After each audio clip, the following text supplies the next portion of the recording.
Yins guys, thank you for listening to the Bridge to Buctober podcast where we talk all about them Pittsburgh Pirates and that. My name is Josh. Today is April 15th. It is Jackie Robinson Day. If you guys haven't seen the movie 42, absolutely fantastic movie. Obviously, MLB does a great job of celebrating Jackie Robinson, and my favorite kind of part in that movie, because it kind of goes along with what goes on today, is when Pee Wee Reese comes out and puts his arm around Jackie and says, you know, someday we'll all wear number, or maybe he says, maybe tomorrow we'll all wear 42. That way they can't tell us apart. I love that.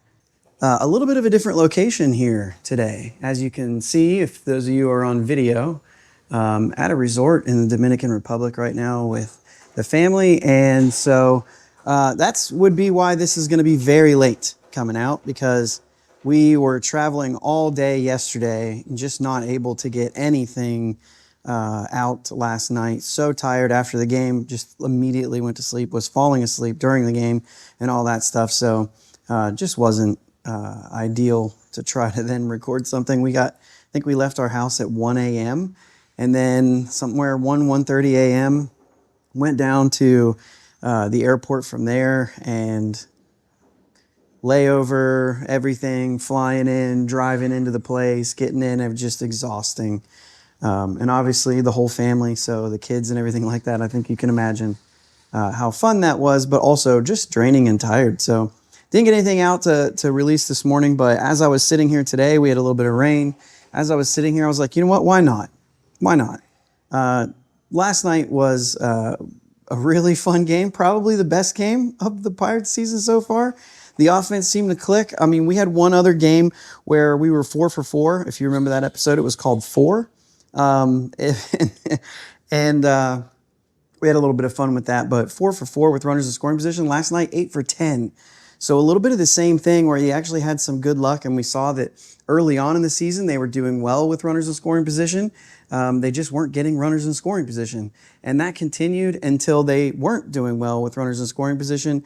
And now it seemed like both things came together. They had runners in there. They also scored those runners, things like that. So everything was good as far as that goes. But, you know, Paul Skenes on the mound, you're going to get typical Paul Skenes things. And I think we saw a lot of that. But also Andrew McCutchen and the leadership that he's showing is something that I thought was, probably one of the main reasons why I was like, hey, instead of skipping a day, just do one really late. And so this is what a leader is. This is what actually is leadership. We hear it all the time about some of the other guys that they've brought in, and this is quite literally the guy. From the necklace thing to the diving catch in the outfield where he pointed to the gold label on his glove to O'Neal Cruz and said, you know, hey, if you want to make this happen, you know, watch me, is what he said. And, you know, it's, to me, you know, Tommy Pham made that same quote early on in spring training. And I'm like, but you don't have the credentials to say that. Andrew McCutchen has a gold glove. He has an MVP.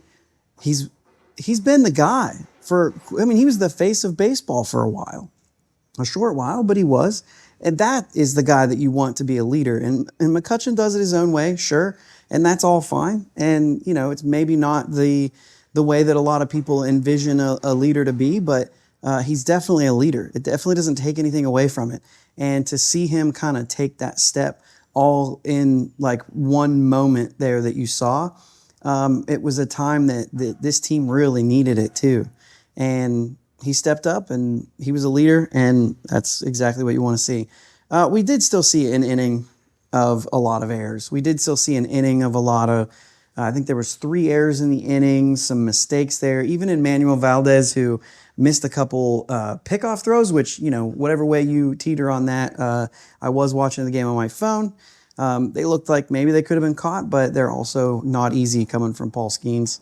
And for a guy who doesn't play first base a ton, I think I'm maybe a little bit lenient there on that anyway. So I don't know. That's my take. I don't know where you are with that, but leave it in the comments below. But either way, just an all-around good game. And that's the kind of thing that you hope carries on beyond one game. And we'll see that obviously today. whether or not they can continue going. Mitch Keller on the mound.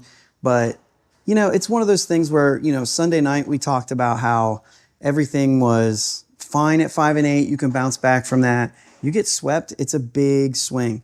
And likewise, if you come out and win 3 or 4 or sweep the Nationals, which they have a possibility to do, winning game 1 is big, going in and doing the rest. If they could do something like that, they just get right back into that position where they're saying, all right, let's play ball and let's win. Hey, front office and everything else aside, the players on the field is who I'm talking about right now. And we know that this team in general is a little bit snake bit. Let's talk about history a little bit and move into the last thing. Henry Davis, Paul Skenes, first 1-1 battery in Major League Baseball history. That's pretty crazy. That's wild. Anytime anybody says first time in Major League history, now I understand the amateur draft hasn't been around since the beginning of baseball, so it's not quite as over 100 years of this or whatever. But since the draft has been in, it is pretty strange that that's never happened. And maybe it's because you've put yourself into 1-1 draft picks early on. That's possible too. So, but either way, pretty cool thing. But the reason that it had to even happen was because we talked about this team being a little bit snake bit, and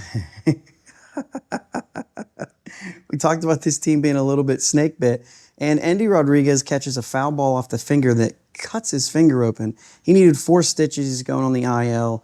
They're calling Chase Sugar back, but it just kind of listen, the guys on the field, the players on the field, they're not the front office. They're not this organization. They're not making the decisions.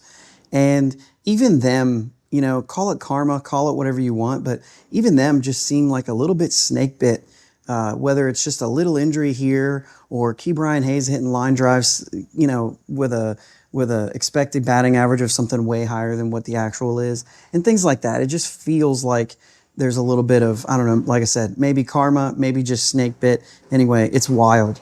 And Andy Rodriguez, one of those things that was kind of going on that was all right. And now, just, I don't know how long he's in the IL. He's got 4 stitches. It probably won't be too long, but it is his throwing hand. It just, seems like that could nag for a while.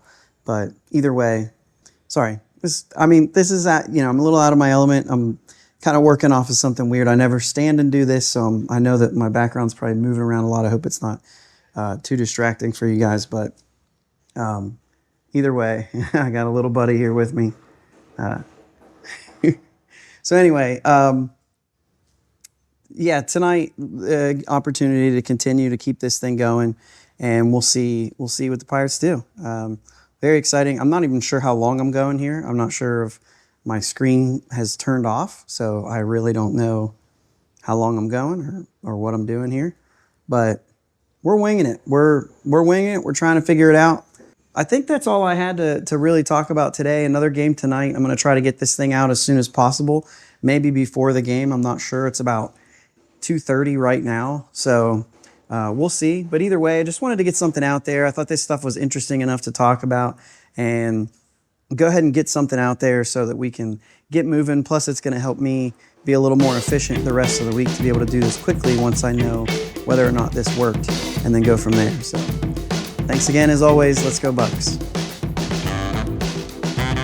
Thanks for listening to the Bridge to Buctober podcast. Subscribing to your platform of choice is the best way to be notified for new episodes. And now, new episodes every weekday.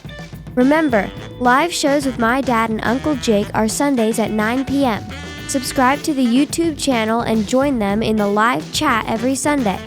Follow them on Twitter, Facebook, and Instagram at Bridge2 Buctober. Clear the deck, cannonball coming, and let's go Bucks!